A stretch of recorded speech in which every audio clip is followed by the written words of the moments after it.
आज हम लोग बात करने वाले हैं एडीआर यानी अल्टरनेट डिस्प्यूट रेजोल्यूशन की। ये क्या है, कैसे काम करता है और इस नए बदले युग में इसकी सबसे ज़्यादा अहमियत कैसे बढ़ी, इन्हीं सारी बातों पे चर्चा करेंगे। एक वीडियो में सारा कुछ समझ जाएंगे आप एडीआर के बारे में। पंडित जी, क्या है ये? उपाध्याय जी, ये कॉन्सेप्ट जो है कोई बहुत नया नहीं है, बहुत पुराना कॉन्सेप्ट है। चलन में तो आज से शुरू हुआ है। चलन में ये शुरू हुआ था। वास्तव में जगन्नाथ राव जी सुप्रीम कोर्ट के जज थे, बाद में वो लॉ कमीशन के चेयरमैन भी हुए थे। उन्होंने 2022 में एक रिपोर्ट पेश की थी जी। ऐसी स्थिति होती कि वो बचपन में भी उसके मुकदमा दायर किया गया है और वो बुढ़ापे में आकर के भी उसका समझौता नहीं हो पाता। हाँ, कई बार पीढ़ियाँ भी बीत जाती हैं। वो एक पीढ़ी मर गई, दूसरी पीढ़ी आ गई, वो भी बूढ़ी हो गई। अब ऐसी स्थिति में हम लोगों को पुरानी पद्धति को अपनाना पड़ेगा। पुरानी पद्धति का ये तात्पर्य है कि हम उसमें 2-3 चीज़ें रखते हैं जी। अल्टरनेटिव में हम विकल्प के रूप में ऐसा रख सकते हैं कि ये कम खर्च होता है, आपका कोई पैसा उसमें खर्च नहीं होता है जी। और आपका ये एक समय सीमा के भीतर उसमें बात कर ली जाती है कि इसको ढंग से ख़त्म किया जाता है। तो अल्टरनेटिव के रूप में सबसे बड़ी चीज़ है कि हम कंसिलिएशन करते हैं, माने बातचीत से दोनों पार्टीज़ के बीच में समझौता करा देते हैं। बातचीत होती रहती है, बातचीत में तय करते हैं और वो उनका एक फ़ैसला होता है जो दोनों पार्टीज़ इसको मान लेती हैं और मानने के बाद वो आपको पास हो आ जाता है। तो पांडे जी, हमारी पंचायतें इससे बेहतर नहीं थी जी। इसी नाते तो पंचायतों का विरोध करके एडीआर ले आना कितना जायज और कितना जरूरी है आज के टाइम में? कतई नहीं जायज़ है और न विरोध करने की ज़रूरत है। आपने देखा होगा कि राजीव गांधी के समय में भी एक पंचायती राज की कल्पना की गई थी, जिसमें उन्होंने कहा था कि पंचायतों को इतना अधिकार दे दिया जाएगा कि वो फैसला दे देंगे और उस फैसले को मानना पड़ेगा लोगों को। कारण उनका इसके पीछे लॉजिक थी और बड़ा अच्छे लॉजिक थी कि जो पंचायत है, गांव का रहने वाला आदमी है, वो जानता है कि सही क्या है, गलत क्या है। वो इस बात पर नहीं जाएगा कि गवाही में कोर्ट में अगर होता है, न्यायालय में आता है तो गवाह उल्टे सीधे आ जाते हैं जो सही बात को गलत और गलत बात को सही ठहरा देते हैं।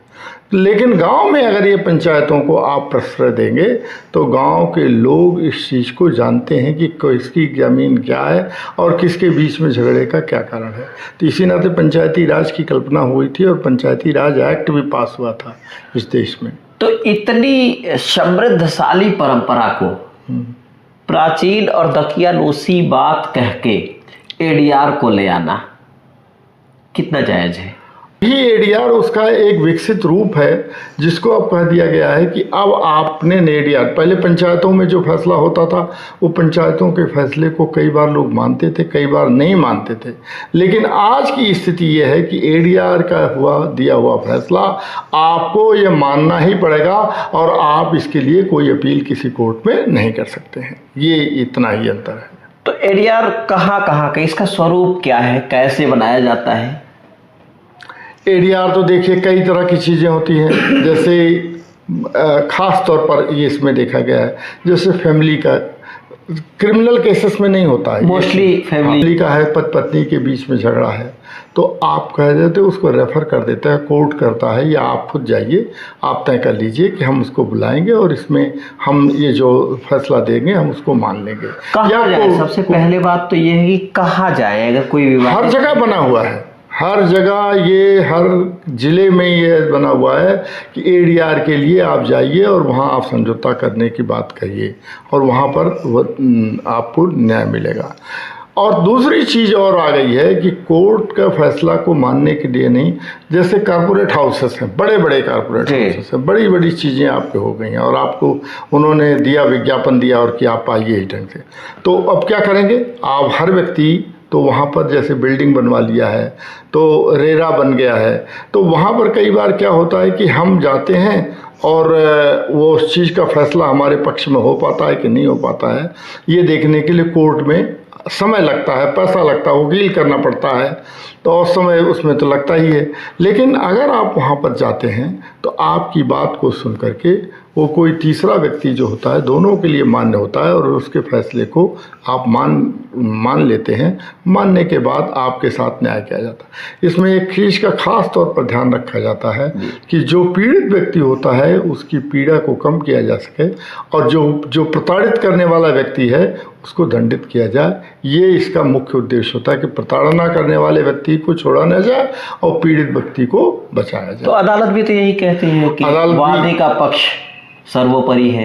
अदालत भी यही कहती है, लेकिन अदालत में वकील को खर्च करना पड़ता है। अदालत में एक स्थिति से बचने के लिए ही ये एडीआर को रखा गया। एडीआर की संरचना किस तरीके से होती है? जिस तरीके से हमारी सुप्रीम कोर्ट, हाई कोर्ट्स और जिला और सत्र न्यायालय, मैंने आपसे कहा ना कि एडीआर में दिए गए फैसले की अपील नहीं होती है जी। 2022 में ये रिपोर्ट जगन्नाथ राव जी की आई थी, न्यायमूर्ति थे सुप्रीम कोर्ट के, लॉ कमीशन के चेयरमैन थे। उनकी रिपोर्ट के बाद ये एडीआर को 2022 के बाद लागू किया गया है और 2023 से काम करना शुरू कर दिया। तो पंडित, पहले की पंचायतों में जो अब हम लोग दिल्ली में रह रहे हैं तो इसके आसपास खाप पंचायतें प्रचलित हैं जी। हमारे तरफ सामान्य पंचायतें होती थी, उसमें गांव के 5 पंच होके सारी चीजों को तय कर लेते। कितना अंतर पुराने वाले सिस्टम और नए वाले में अपडेट होके आया है, समझते हैं? अब देखिए, इसको कानूनी जामा पहना दिया गया है, इसको कपड़ा पहना दिया गया है कानून का जी। पुराने में मान लीजिए कानूनी निर्णय लोगों पर नैतिक दबाव बहुत ज़्यादा होता था जी। और उस नैतिक दबाव को मानते थे लोग। और देखिए, कुल मिला के ऐसी स्थिति में है कि एडीआर जो है ये नैतिक दबाव पर ही करने वाला कानून है। और इसके कारण लोगों को हम देखते हैं कि पुराने समय में जो समझौता हो गया है कि हम इस ज़मीन पर रहेंगे, इस उत्तर नहीं जाएंगे, दक्षिण ये नहीं जाएंगे, तो इस चीज़ को पहले लोग मानते थे। और एक बार वचन दे दिया तो कहते थे कि हमने वचन दे दिया है तो फिर हम उस वचन से पीछे नहीं मुकरेंगे। आजकल की स्थिति आ गई है, छल प्रपंच की स्थिति आ गई है। लोग बात कहते हैं और कुछ पलट जाते हैं। तो दोनों में यही अंतर आ गया है कि तब के लोग मानते थे, अब के लोग इस चीज़ को मानने के लिए कहते हैं कानून का आप ले आइए और इसका एग्जीक्यूशन कराइए, तब जा कर के हम मानेंगे। हाँ, लोग कहते हैं लिख के थोड़ी दिया है, लेकिन ये दस्तावेज है, लिख के दिया जाता है। बहरहाल, इससे जुड़े किसी भी मामले में पांडे जी से आप संपर्क कर सकते हैं। डिस्प्ले पे और डिस्क्रिप्शन में पांडे जी का फ़ोन नंबर है, उनसे सीधे संपर्क कर सकते हैं। आप बताएं आपको इसमें क्या नया समझना है। हम अगली वीडियो में ये चर्चा करेंगे। पांडे जी, आज के लिए बहुत बहुत धन्यवाद। ऐसे ही किसी दूसरी वीडियो में जल्दी ही भेंट होगी, नए मुद्दे पे, ज्वलंत होगा, आपके काम का होगा, सीधे आप टच होंगे, उस पर बात करेंगे। तब तक बने रहिए, बहुत ध्यान से रहिए। धन्यवाद, नमस्कार।